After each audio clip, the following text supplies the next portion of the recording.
Okay, this is my third global realities video and my last video from Hot, Flat, and Crowded by Thomas L. Friedman. I'm going to be reading some paragraphs that I thought were very interesting from chapter 5 called Global Rearding, Climate Change. Um, and this caught my attention because I know I've seen on the news lately, and we've talked about this actually in our global class the past couple weeks, the signs about the climate change and what the animals are going through, um, and how some animals are going extinct as of now. So there have been many warning signs telling us that we have entered a new era in climate terms.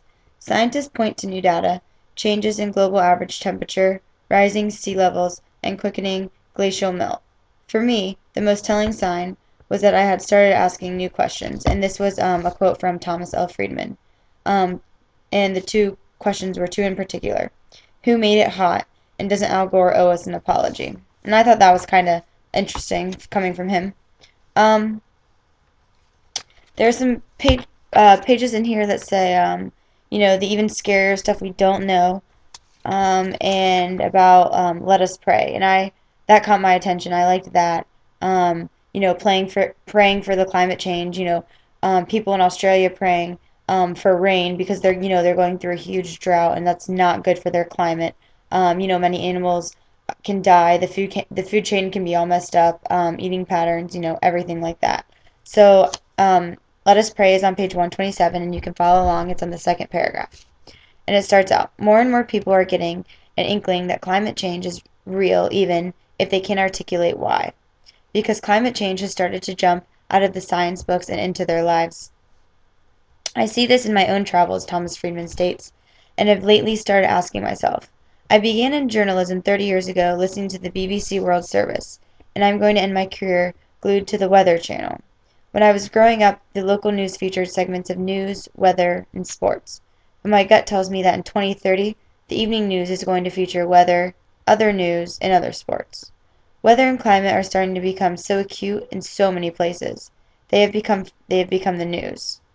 They have become politics too. In fact, in two cases in 2007 alone, I encountered politicians calling on their people in earnest to pray for rain.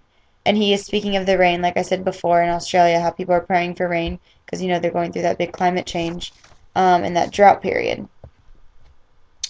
And there are many acts, that are trying to help and raise money for this global weirding, this climate change, what Friedman calls it. One of them is the Pray for Rain Foundation and blame the Endangered Species Acts. And it says, I'm all for prayer. I'm for rain dances, Santeria, chicken sacrifice, Wiccan, weather spells, or any other magic that might coax H2O from heaven. But Purdue, pointing an accusing finger at the marine creatures who depend on a flow of fresh water down the Chattahoochee Flint Apalachicola system, wants to frame the problem as men versus muscle. And so, just throughout this chapter, I thought it was interesting because of the climate change, and it actually, it actually really is a big deal. But I think people are making more of a bigger deal out of it than it really is. But we definitely need to take into consideration, other parts of the world that are dealing with these drastic climate changes, and that can affect us one day. So, if we can try to prevent this and do whatever we can, I think that'd be great. And that's about it. Thanks.